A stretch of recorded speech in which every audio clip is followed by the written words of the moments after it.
Welcome to Facts TV News, where everything is true. Two men shot dead in downtown Kingston.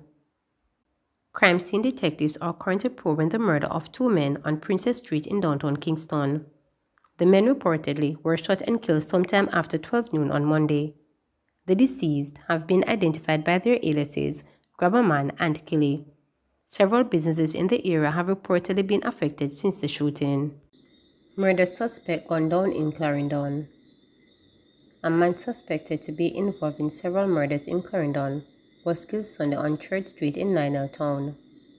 The deceased is 34-year-old Kevin Mitchell, otherwise called Coogan, a shop owner of Church Street. It's reported that about 7:25 p.m., Mr. Mitchell was making an illegal connection to a JPS service company post when he was attacked by men who fired several shots, hitting him in the upper body and the head. Mr. Mitchell was pronounced dead at hospital. The police say he was a suspect in the murders of two women in Alley in 2018 and a man in Lionel Town in 2020. He was also said to be affiliated with a gang operating out of Clarendon.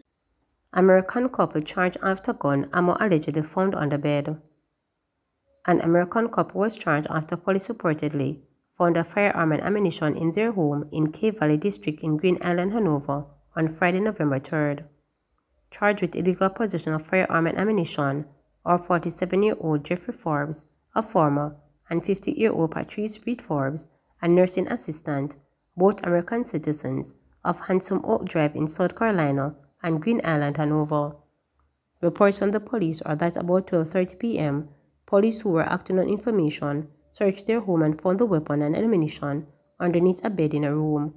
They were later taken into custody and charged on Sunday, November 5th, after a question and answer session. Their court date is being finalized. Jealous Jamaican man allegedly kills ex-girlfriend in Canada. A Jamaican man living in Canada has been charged with the murder of his ex-girlfriend just days before her birthday. Troy Morton, 33, is believed to have killed Latanya Anderson on Saturday in a jealous rage. Anderson, who was also a native of Jamaica, would have celebrated her 35th birthday on Wednesday. According to the Durham Region Police, approximately 9 p.m. on Saturday, Moulton arrived at its Central West Division headquarters in Whitby to report an incident. The conversation prompted cops to visit a home in Crestman Court where Anderson was found, not breathing. According to the police, life-saving measures were performed, but Anderson was pronounced dead at the scene. The cops did not reveal how Anderson had been harmed. However, Troy was subsequently charged with second-degree murder. In posts to his social media accounts, Troy purportedly accuses Anderson of cheating on him and kicking him out of the home where he had resided with the now deceased and her mother. To see how Latanya running me out and telling me to move out, I couldn't believe I would live to see her treat me like this, the post stated. I am the husband of her and I'm in the house with her, and to see Latanya making plans with the next man for her birthday, it's killing me inside, and I was acting mad because of how she's going on with the next man and provoking me about it, the post continued, adding, I'm sorry for killing her, I love her and I can't imagine her with a next man.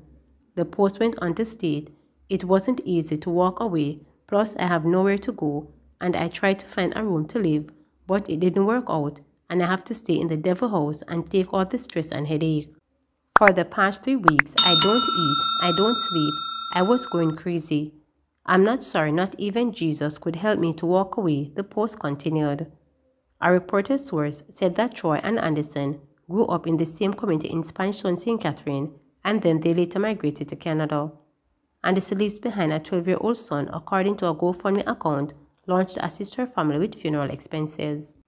Motorist blames government C-check for accident on South Coastal Highway. A motorist claims lack of proper signalage and adequate light with all fault for an accident on a section of the St. Thomas leg of the Southern Coastal Highway on Sunday. Claudius Halliman said about 8 p.m. he was driving his motor car in the vicinity of Three Finger Jack when he collided with a median. There were no reports of injury. He said the accident occurred when he was attempting to change over, but reached later as he missed the marker to do so since a black tire was used to warn motorists of the turning off the roadway.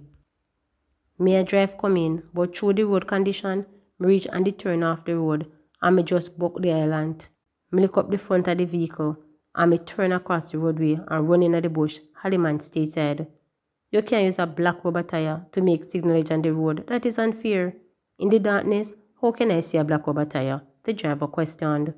We'll come on the street all the way good. But by the time we see the tire and should switch over, me touch the island.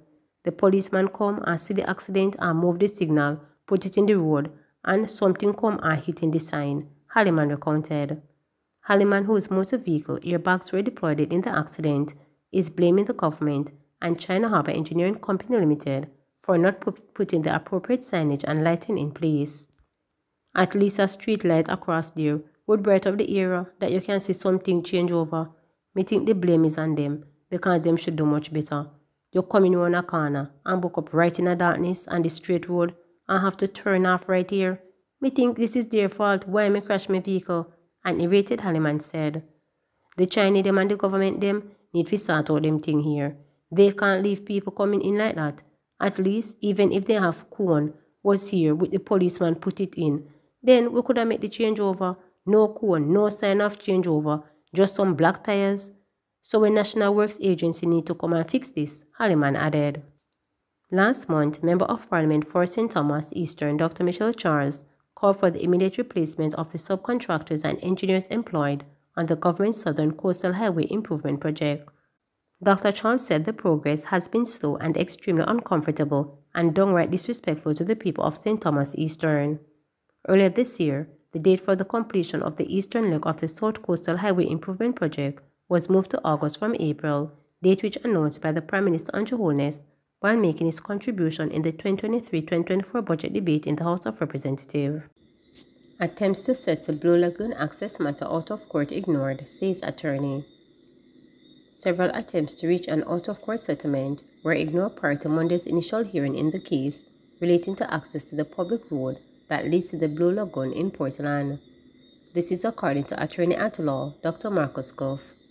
Dr. Marcus is representing several plaintiffs in the case, including Jamaica Beach Birthright Environment Movement and residents of the communities surrounding the Blue Lagoon against the Jamaica National Heritage Trust and the Portland Municipal Corporation, as well as special interest beachfront property owners. Speaking with reporters on Monday afternoon, Dr. Marcus said that this has been a long-standing matter which now requires the court's intervention. Requests for information on the Access to Information Act were made by the Portland Environment Action Group, and those have not been answered for the most part. And so, we are seeking to really engage in some discussion and meeting amicably to really understand why the public road is being blocked to Blue Lagoon, for how long, and being able to have the rights of the public preserved, he noted. While the road being blocked for more than a year since August 2020, and the group getting no response to its request to have a meeting or information, Dr. Marcus said the concerned parties were left with no choice but to take the issue to court. He said his clients are still open to an amicable out-of-court settlement, but if not, he hopes the court will resolve the issue. The challenge will return to the parish court on January 29 next year. Dr. Marcus said Monday's hearing dealt with administrative matters.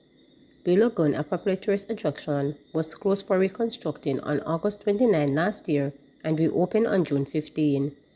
Jeben says since then, the public has been required to take a new footway over the private land that restricts access to vehicular traffic.